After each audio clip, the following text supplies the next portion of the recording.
और इस पूरे विवाद पर हमारे वरिष्ठ सहयोगी प्रियदर्शन की ये टिप्पणी आप जरूर सुनिए, क्योंकि वो कई बार ये नाटक देख चुके हैं। जिस नाटक पर यह फिल्म आधारित है उसका प्लॉट क्या है वो जानना जरूरी है। देखिए, असगर वजाहत साहब की जिस फिल्म की चर्चा हो रही है वो दरअसल उनके मूल नाटक पे आधारित है, जिसका नाम था गांधी@godse.com। वो नाम अभी भी उस नाटक का है, फिल्म का नाम बदल गया है। और मैं खुशकिस्मत हूं कि इसके 2 प्रोडक्शन मैंने देखे। एक दिल्ली में टॉम अल्टर ने किया था और दूसरा अजमेर में एक टीम ने किया था। लेकिन जो सबसे खास बात है इस नाटक की और जो असगर वजाहत साहब के पूरे लेखन की है कि वो एक तरह की सहिष्णुता का दामन कभी नहीं छोड़ते हैं। गोडसे कुछ कहे, उसकी बात हम कुछ सुने, ये भी भारत का एक तबका स्वीकार करने को तैयार नहीं होता है। एक तरफ गोडसे को पूजने की कोशिश चल रही है, दूसरी तरफ उसकी बात भी सुनने को तैयार नहीं है। बहुत साल पहले एक नाटक आया था मी गोडसे बोलतोय, उसका भी ऐसे ही विरोध हुआ था। तो ये विरोध मैं देख रहा हूं कि छोटे छोटे तबकों से, अलग अलग हलकों से इस फिल्म का भी हो रहा है।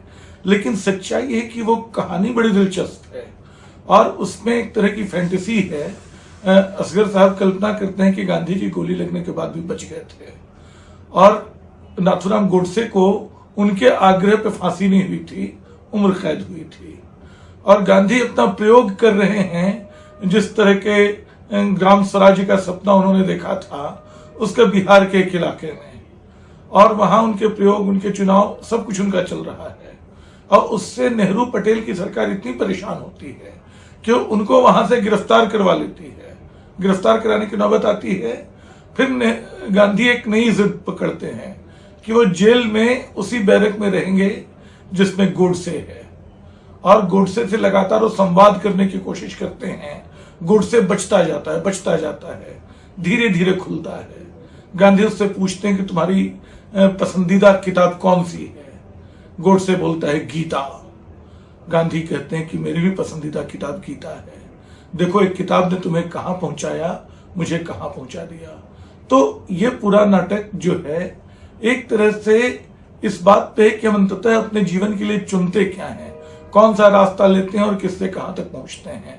गांधी का जीवन, जो गांधी कहते थे कि अपने आप में एक संदेश है, और दुर्भाग्य से गोडसे का जीवन भी दूसरी तरह का संदेश है, जिसके बीच असगर वजाहत चलते हुए आज के भारत के लिए एक बड़ा संदेश देते हैं, जो उसके पहले उनके दूसरे नाटकों में भी, जिनमें खासतौर पे जित लाहौर नहीं व्याख्या में जन्म्या नाही, वो जन्म्या नहीं, और दूसरा महाबली, जिसमें अकबर और तुलसीदास की वो चर्चा करते हैं, बताते हैं कि कैसे तुलसीदास ने अकबर के सामने झुकने से, उनके दरबार का नवरत्न होने से मना किया था, क्योंकि उनको मालूम था कि वो हर काल के लिए हैं।